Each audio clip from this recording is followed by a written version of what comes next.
Sobat Podcast, kembali lagi dalam program Oase, obrolan asik seputar sekolah.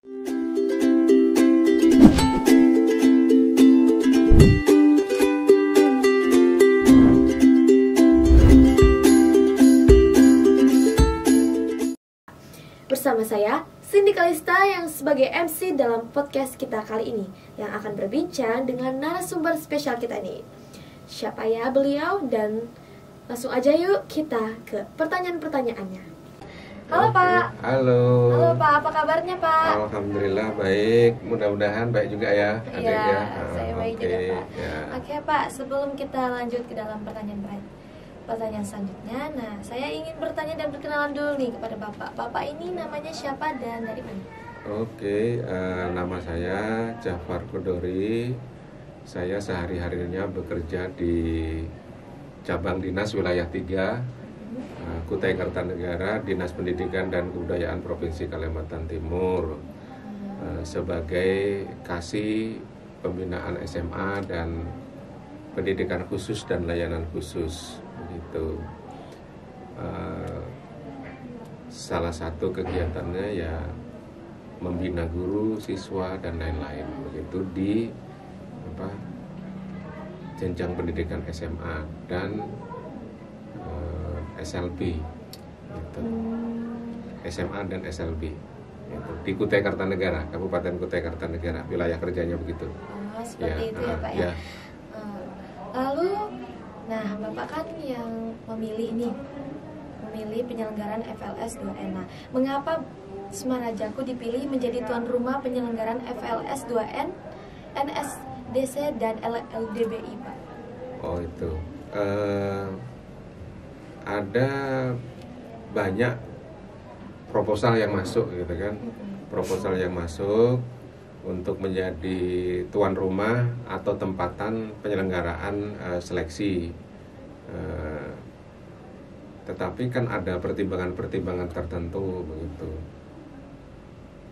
Pada awalnya sih, tujuan awalnya tuh gini. Kalau kita ngadakan di, katakanlah di Tenggarong aja ya kan, nanti lama-lama bosan kan, bosan. Kenapa di Tenggarong terus? Banyak pertanyaan, kenapa ya di Tenggarong? Kan bisa juga di tempat lain gitu. Nah, jadi daripada pertanyaan-pertanyaan seperti itu, lebih baik digilir gitu. Digilir tetapi tidak dibuat list gitu. Artinya ditawarkan gitu. Nah, banyak yang mengajukan. Sekarang bukan ditawarkan, mengajukan diri begitu.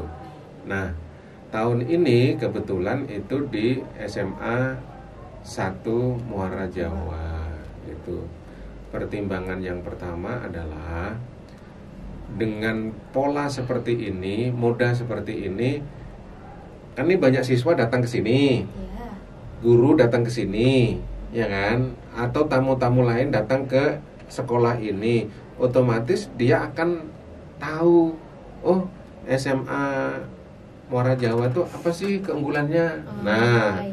Tadi kan pas kegiatan pembukaan tuh kan banyak tuh yang P5, kemudian dual track. Nah, laris manis jualannya habis begitu. Sampai saya aja nggak sempet beli tuh, kan kehabisan kan gitu. Nah, intinya adalah akan mengenal sekolah tempatan, ajang silaturahmi, ya kan gitu. Sekaligus yang tamu ini, si tamu ini akan belajar keunggulan-unggulan tadi. Oh, dual tracknya seperti ini, ya kan, P5-nya seperti ini, potensi yang lain seperti ini. Mungkin nanti dia akan menerapkan di sekolah asalnya gitu. Oh, dulu waktu saya ke Muara Jawa itu ada seperti ini nih, bagus nih, ditiru. Nah, kayak gitu. Oh, di SMA 1 Muara Jawa ada podcastnya, oh ditiru kayak gitu. Kan tidak semua sekolah punya podcast begitu. Nah, terus tidak semua siswa punya rasa percaya diri kayak adik, ya kan? Nah, percaya diri untuk menjadi pewawancara di podcast, ya kan? Seperti itu. Nah, itu pertimbangannya begitu. Sehingga satu sekolah dengan yang lain saling mengenal, ajang silaturahmi dan lain-lain. Tambahan, tadi waktu saya ngobrol dengan salah satu guru,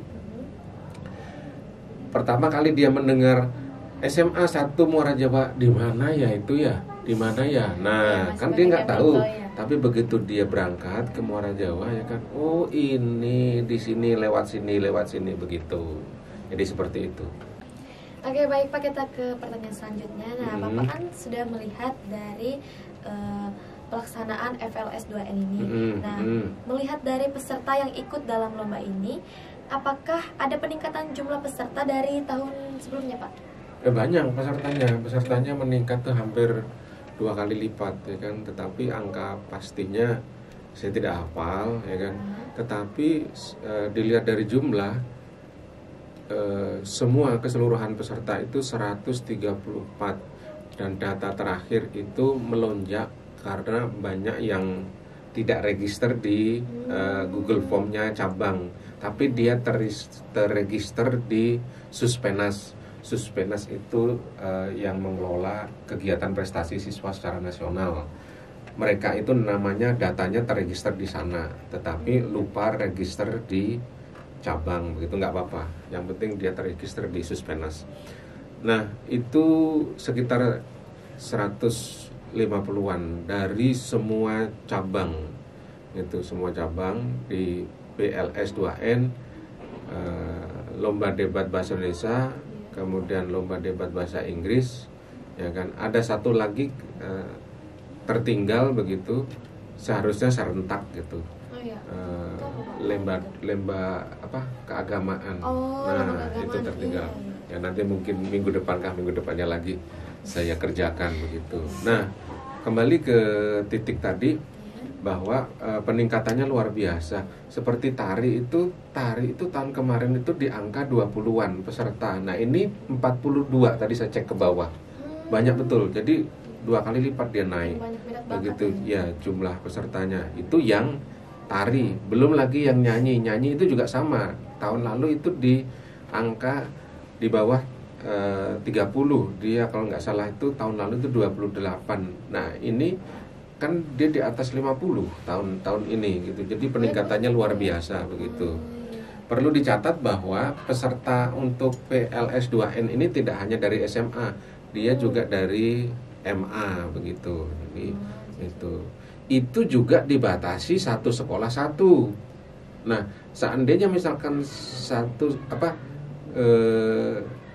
sekolah lebih dari satu, kami yang kepayahan kan gitu. Kenapa? Karena pesertanya banyak banget jadinya gitu. Itu udah dibatasi gitu. Intinya gini, antusiasme anak-anak itu luar biasa gitu. Makanya tadi di obrolan awal tadi kan di pre obrolan tadi kan saya bilang bahwa moda pendidikan sekarang itu bukan guru gitu ya kan, atau terpusat ke guru. Oh, guru ngasih A, B, C, D, siswa ngikuti juga A, B, C, D. Enggak, pendidikan sekarang enggak kayak gitu. Pendidikan sekarang itu masing-masing siswa itu punya potensi. Nah, itu dieksplor. Salah satu cara mengeksplornya ya dari kegiatan ini. Kegiatan pentas seni, ya kan, unjuk kebolehan di bidang olahraga, agama, nah seperti itu. Nah, ini kebetulan PLS 2N ini kan seni, termasuk kemampuan bahasa. Debat itu kan kemampuan bahasa, begitu. Sehingga nanti anak-anak ke depannya itu dia udah tahu, oh potensi saya di mana. Nah, kayak adik kan, oh saya suka bicara, oh, berarti nanti kuliahnya di mana, gitu. Jadi menyesuaikan aja. Kayak dulu saya, contohnya saya dulu SMP itu memang paling suka tuh saya cerita di depan kelas, gitu. Teman-teman ngeliatin bengong gitu. Nah, akhirnya saya kayaknya saya seneng jadi guru. Akhirnya kuliahnya di FKIP kayak gitu. Jadi kayak air mengalir, tetapi kita itu sebenarnya bisa memetakan kemampuan kita gitu, mengeksplor diri kita. Oh, kita itu nanti pada saat nanti sudah selesai sekolah bagusnya di mana kayak gitu. Nah, seperti itu. Salah satunya di PLS 2N. Berarti Bapak sudah tertata dan tertuju ya. Oke, kemudian untuk pertanyaan selanjutnya. Nah, bagaimana Bapak melihat kesiapan dari sarana prasarana kepanitiaan itu sendiri, Pak? salah satu pertimbangan untuk menentukan sekolah tempatan itu jumlah ruangan. Nah, karena ini ruangan yang dipakai kan banyak, ya kan, ruangan yang dipakai banyak, ya kan. Nah, kayak seperti saya contohkan, untuk debat itu minimal yang diperlukan ruangannya adalah 10 ruangan. Kalau di bahasa Inggris itu sebutannya chamber ruangan itu. Nah, itu dia minimal perlu 5 chamber. Sedangkan di lomba debat bahasa Indonesia juga 5, berarti kan 10. Itu udah diambil untuk lomba debat bahasa Indonesia bahasa Inggris itu 10 ruangan. Belum yang VLSN. Nah, perlu ruangan banyak. Nah, SMA Muara Jawa ini memang Nah, waktu itu saya bicara dengan Pak Haji Wahyono selaku kepala sekolah, ada nggak minimal jumlah ruangannya seperti ini? Ada Pak, gitu. Terus ada 2 panggung, dia bilang begitu. Udah clear, berarti klop gitu. Artinya gini, ke depan siapapun sekolah yang mengajukan ya kami terima, cuma saprasnya nyukupi nggak gitu, jumlah ruangannya nyukupi nggak. Yang paling penting adalah penilaian saya selama saya berkali-kali berkunjung di sekolah ini adalah potensi guru dan siswanya. Artinya itu gini detailnya, di sekolah itu bisa nggak dikasih tanggung jawab, karena ini kan kerja besar, melibatkan orang banyak gitu loh. Bisa nggak kerja gitu loh. Nah, saya perhatikan guru-guru di sini, siswa-siswa di sini itu ada tanggung jawab itu gitu. Kan saya sering datang ke sini, oh ya sudah bisa dikasih ini tanggung jawab. Karena tidak semua sekolah bisa. Saya nggak perlu nyebutkan sekolah mana sih, nggak perlu ya kan. Ya sulit gitu loh. Kalau terutama gini, kayak kerja itu kan harus komunikasi. Bisa nggak dia komunikasi dengan temennya, ya kan, kamu adik ya kan, komunikasi dengan rekan ini, shootnya ke sana, shootnya ke sana. Kok apa bisa nggak adik nih, namamu siapa? Cindy komunikasi dengan Adi. Nah, kalau nggak bisa komunikasi dengan baik kan nggak matching nih, nggak jadi podcast ini gitu. Nah, itu contohnya seperti itu. Sederhana sekali, itu harus ada. Nah, teman-teman di sini, guru-guru di sini itu ada, ya kan, yang seperti itu udah terjalin dengan baik. Siswanya juga saya lihat sekitar 3 hari ini saya di sini bisa gitu. Tuh. Saya 3 hari loh sudah di sini. Ya. Malam-malam tengah malam saya di sini gitu. Ngecek maksudnya ada hantunya enggak? Oh enggak gitu. Berarti SMA ini memiliki potensi ya. Nah, saya malam-malam datang sini ada lampunya enggak gitu loh, maksudnya bukan itu, bukan. Suaranya enggak ada lampunya, Pak. Ya, penerangannya bagus gitu. Karena gini, lomba itu kan sampai malam. Nah, ini saya prediksi ini sampai malam nih. Kemarin sampai malam.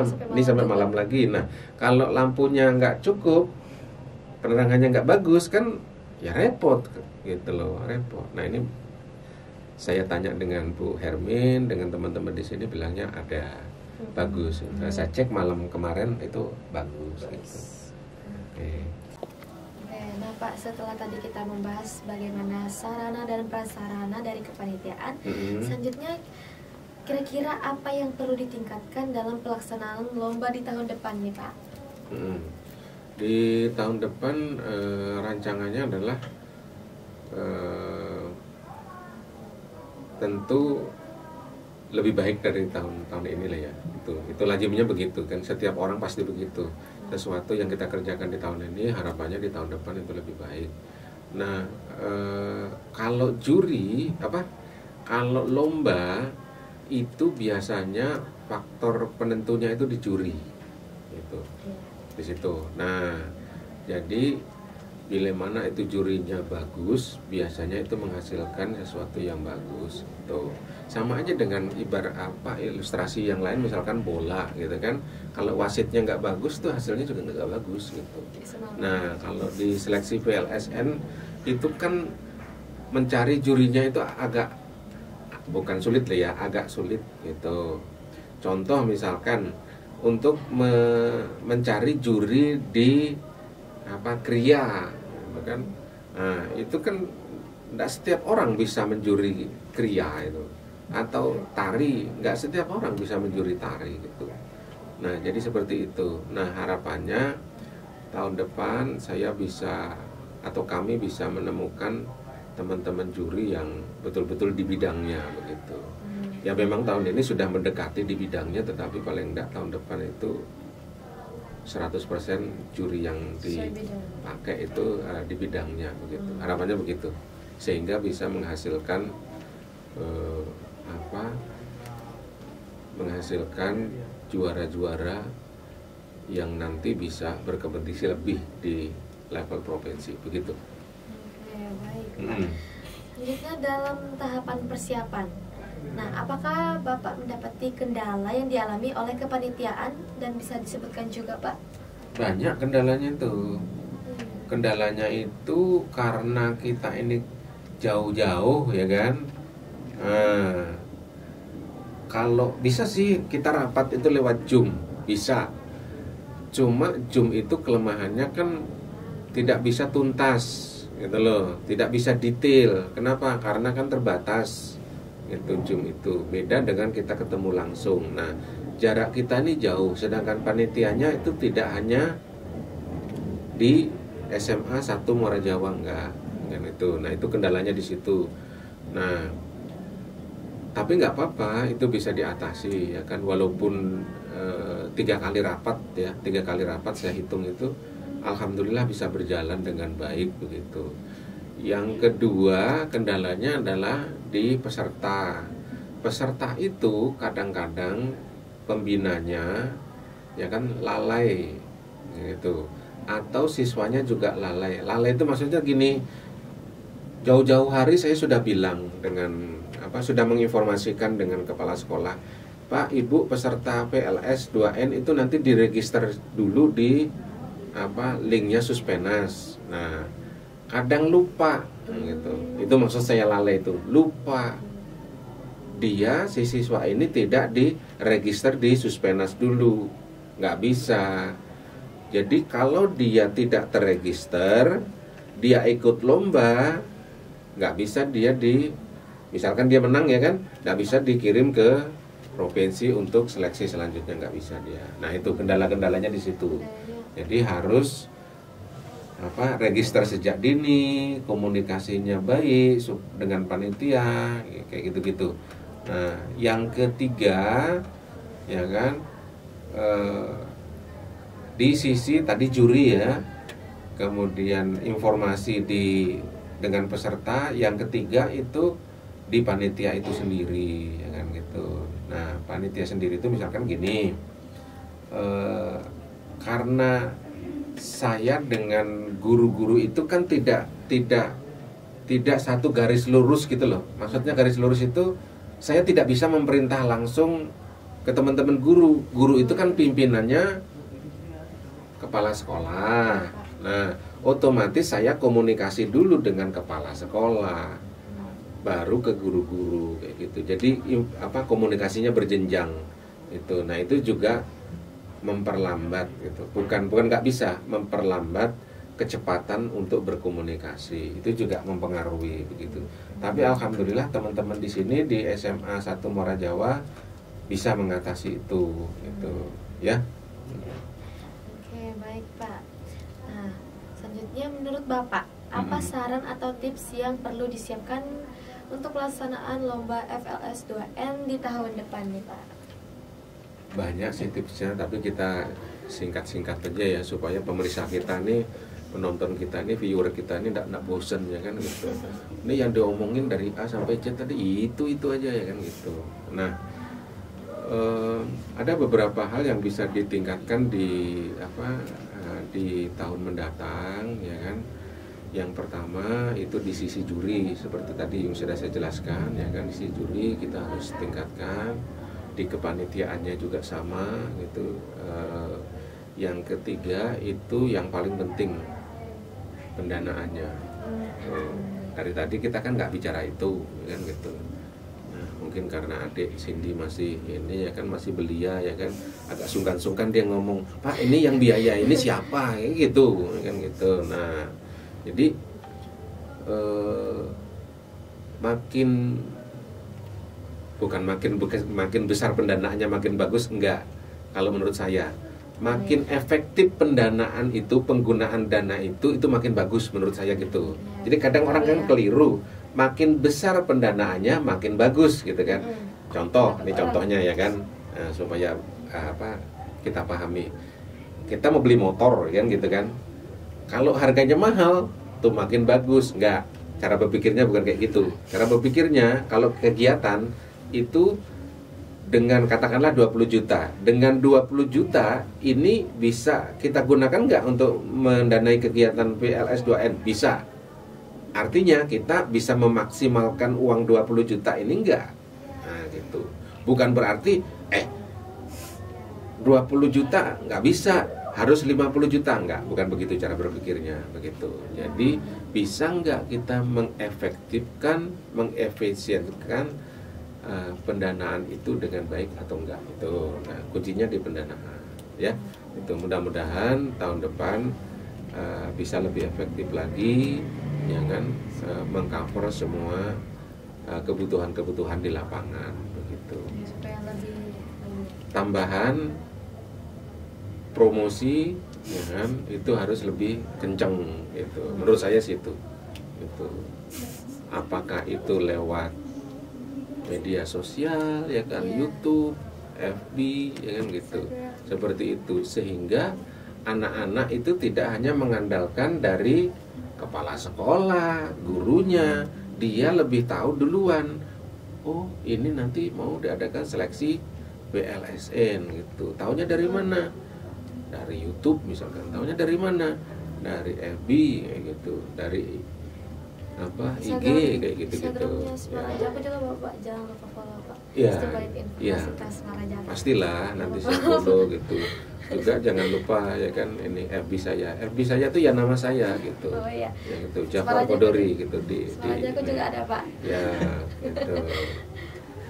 Lumayan follower saya itu udah lumayan ya kan, sekian ribu. Saya enggak perlu sebutkan jumlahnya ya kan. Nanti dikirain nih sombong ya kan. Content creator juga ya katanya. Udah lama ya kan, gitu. Tapi hasilnya belum kelihatan gitu. Sudah mulai ada titik terangnya gitu. Artinya kalau iklan tuh muncul tuh kan berarti ada 1-2 muncul tuh ada gitu. Jadi seperti itu. Bisa. Ya. Oke, masih ada? Oke, sudah cukup Pak pertanyaan kita. Terima kasih loh ya. Sukses, sehat buat ini adik Cindy sama adik Adi sebagai kameramennya ke sana.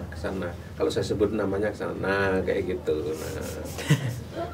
Supaya ini makin maju. Ya, sukses. Oke, Pak. Terima kasih sudah. Satu lagi pesan saya untuk adik berdua ya kan.